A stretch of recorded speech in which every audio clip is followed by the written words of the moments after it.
हाँ यार, फास्टिंग तो आराम से हो गया। पूरा दिन पता ही नहीं चला कैसे निकल गया। सही है यार, फास्टिंग इजी है यार। अभी तो मुझे सब ठीक ही लग रहा है। वैसे तो कितना टाइम हुआ, अभी तो सिर्फ 7 ही मिनट हुए हैं। 11 घंटे 50 मिनट अभी और करना है।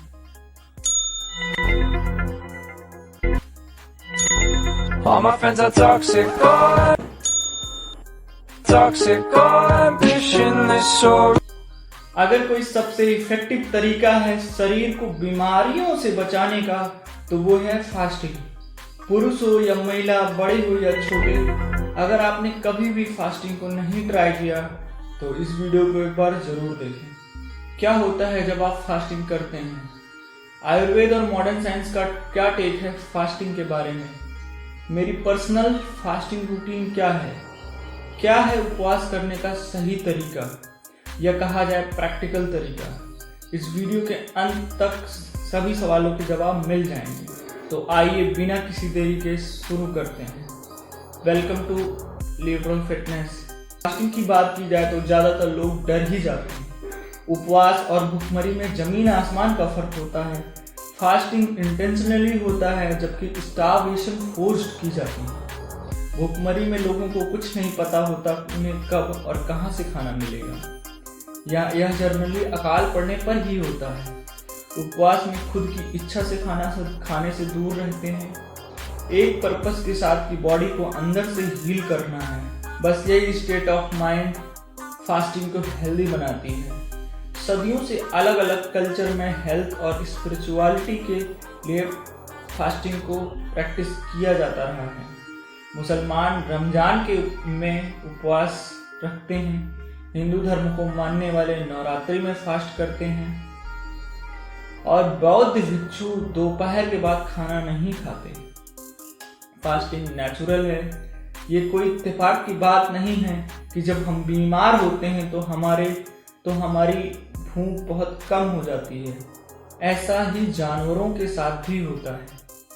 क्या ये नॉर्मल है? दरअसल हमेशा कुछ ना कुछ खाते रहना नॉर्मल नहीं है। फास्टिंग एक ऐसी चीज है जहां मॉडर्न साइंस और आयुर्वेद दोनों एक दूसरे से सहमत हैं। दोनों की ही अनुसार फास्टिंग लाजवाब बेनिफिट है, जिससे शरीर को अंदर से साफ किया जाता है। आयुर्वेद के ग्रंथ बताते हैं कि जब हम उपवास रखते हैं तो शरीर की छोटी नाड़ियां साफ होने लगती हैं। इस बात का प्रूफ आपको रोज सुबह उठने के बाद मिलता है। स्लीप एक फास्टेड स्टेट तो ही है। आयुर्वेद के अनुसार लंघनम परम औषधम, मतलब कोई भी बीमारी क्यों न हो, अगर फास्टिंग सही तरीके से की जाए तो उसके लाजवाब बेनिफिट है, जिससे बॉडी अपने अंदर के बीमार सेल्स को खुद ही खत्म करने लग जाती है। और यह फास्टेस्ट स्टेट में ही होता है जब सिर्फ हेल्दी सेल्स ही सर्वाइव कर पाते हैं, जबकि कैंसर, ट्यूमर और बाकी अन्य सेल्स को खत्म करने लगती हैं। फास्टिंग बीमारियों के लिए ही नहीं बल्कि डे टू डे लाइफ में भी बेनिफिट देखने को मिलते हैं, जैसे कि weight loss, digestion, glowing skin, लंबे बाल, बेटर ब्रेन पावर। एक लाइन में कहूँ तो अल्टीमेट डिटॉक्स है जो आपकी बॉडी को चाहिए। फास्टिंग कोई नया कॉन्सेप्ट नहीं है, बस हम भूल गए हैं। कितने ही ग्रेट लोगों ने फास्टिंग को सबसे इफेक्टिव मेडिसिन बताया है। वैसे अगर फास्टिंग इतनी ही कारगर है तो क्यों लोग इससे डरते हैं? क्यों इसका जनरली परसेप्शन होता है कि फास्टिंग नहीं करनी चाहिए? इसका कारण यह है कि बड़ी बड़ी फूड कंपनीज और फार्मास्यूटिकल कंपनीज ने ऐसा एडवर्टाइजमेंट किया है जिससे हमारा ब्रेन वॉश हो गया है। फास्टिंग बिजनेस के लिए खराब ही तो है। अगर फास्टिंग लोग करने लग जाएंगे तो इनका जंक फूड कौन खाएगा? अगर लोग फास्टिंग करने लग जाएंगे तो इनकी दवाइयाँ कौन खरीदेगा? इसकी वजह से फास्टिंग को लेकर इतने मिथ सुनने को मिलते हैं। ऐसा प्रोजेक्ट किया जाता है कि फास्टिंग हमारे मेटाबॉलिज्म को कम करती है। शायद आपको यह जानकर हैरानी होगी कि फास्टिंग से मेटाबॉलिज्म कम नहीं बल्कि बढ़ जाता है। एक स्टडी के मुताबिक 4 दिन की फास्टिंग से रीजन मेटाबॉलिक रेट 12% बढ़ गया। एक और स्टडी में 22 दिन की फास्टिंग में BMR में कोई कमी नहीं आई। एक और कॉमन मिथ है कि फास्टिंग से मसल्स कम हो जाती है। स्टडीज से यह पता चलता है कि फास्टिंग से बॉडी की मसल्स रिड्यूस नहीं होती, बल्कि जब तक कि बॉडी का फैट पूरी तरीके से कम ना हो जाए, मतलब आपको उसके बारे में सोचने की बिल्कुल ज़रूरत नहीं। इनफैक्ट फास्टिंग से ह्यूमन ग्रोथ हार्मोन बहुत ज़्यादा तेज़ी से बढ़ने लगते हैं। एक स्टडी के मुताबिक 3 दिन की फास्ट करने से HGH हार्मोन्स 300% बढ़ गया। ज़्यादा HGH का मतलब कम बॉडी फैट और ज़्यादा मसल्स। लेकिन क्या बॉडी में एनर्जी लेवल फास्टिंग से कम नहीं होती? एक्चुअली इंक्रीज होती है। एक स्टडी से पता चला है कि 3.5 दिन की फास्टिंग से एथलीट का स्टेमिना बढ़ गया और इंडोरेंस में भी फर्क पड़ा। बल्कि बहुत से ऐसे एथलीट सुबह बिना कुछ खाए वर्कआउट करना पसंद करते हैं। चलो, तो अब समझ में आ गया कि फास्टिंग फायदेमंद है।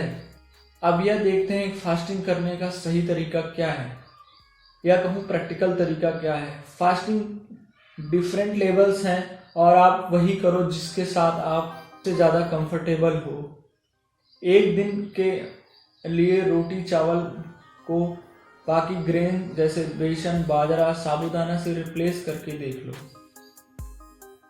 इसे प्रॉपर फास्ट नहीं कहेंगे, लेकिन डाइजेशन सिस्टम को बहुत ही रेस्ट मिलेगा। फिर एक दिन आप पूरा साल्टलेस रह सकते हैं, जिसमें बीपी, हाइपरटेंशन जैसी प्रॉब्लम्स बहुत हेल्प करेगी। और एक तरीका और है, जानबूझकर एक दिन डिनर स्किप कर दो और नेक्स्ट लेवल हो सकता है कि आप पूरा दिन बिना किसी अनाज या फ्रूट्स के रह सकते हैं। फिर सिर्फ पानी पीकर पूरा दिन निकाल सकते हैं। फाइनली आप ड्राई फास्टिंग कर सकते हैं। 1 से 2 दिन बस ऐसा ही धीरे धीरे बढ़ा सकते हैं। आयुर्वेद की माने तो 21 दिन तक फास्टिंग की जा सकती है बिना किसी हेल्थ प्रॉब्लम्स के, लेकिन यह गाइडेंस के अंडर होना चाहिए। आप किसी भी तरीके का फास्ट क्यों ना करो, सबसे पहली चीज कि यह स्ट्रेसफुल नहीं होनी चाहिए, पनिशमेंट की तरीके से नहीं फील होनी चाहिए, बल्कि इस बात का सेटिस्फैक्शन होना चाहिए कि आप अपनी बॉडी के डाइजेशन सिस्टम और अपनी बॉडी की उसी तरीके से फास्ट को जैसे फास्ट करना सही तरीके से ज़रूरी है, उसी तरीके से फास्ट को एंड करना भी ज़रूरी है। लेमन, हनी वाटर और ड्राई फ्रूट्स और फ्रूट्स के साथ अपने फास्ट को एंड कर सकते हैं। लेकिन सबसे आसान दिन फास्टिंग करने का होता है एकादशी का दिन, जिसे हमारे कल्चर में फास्टिंग के लिए बहुत अच्छा माना जाता रहा है। ये कोई सुपरस्टिशनल नहीं, बल्कि पोजीशन होती है कि फ्रूट्स क्रेविंग नेचुरली कम हो जाती है। Physical, mental, spiritual benefits Ekadashi के दिन ज़्यादा एक्टिव होते हैं। इस महीने का एकादशी कब है, इसके लिए बस आप गूगल सर्च कर लो। लंबे फास्ट रखना चाहते हैं तो आपको अपनी बॉडी टाइप के हिसाब से समझ कर रखना चाहिए। अगर आप 14 साल से छोटे हैं, प्रेग्नेंट हैं या बीपी के पेशेंट हैं तो इसे अवॉइड ही करें। मैंने अपनी डाइट को इस हिसाब से रखा है कि सूरज ढलने के बाद कुछ नहीं खाता और बाकी कभी कभी पूरा दिन बिना खाए रह लेता हूँ। सच कहूँ तो स्टार्टिंग में थोड़ा मुश्किल लगता है, लेकिन आज मैं खुद को पहले से ज़्यादा एनर्जेटिक और ज़्यादा फिट महसूस करता हूँ। मुझे अपनी क्रिएटिव थिंकिंग और फोकस लेवल में भी इम्प्रूवमेंट मिली है।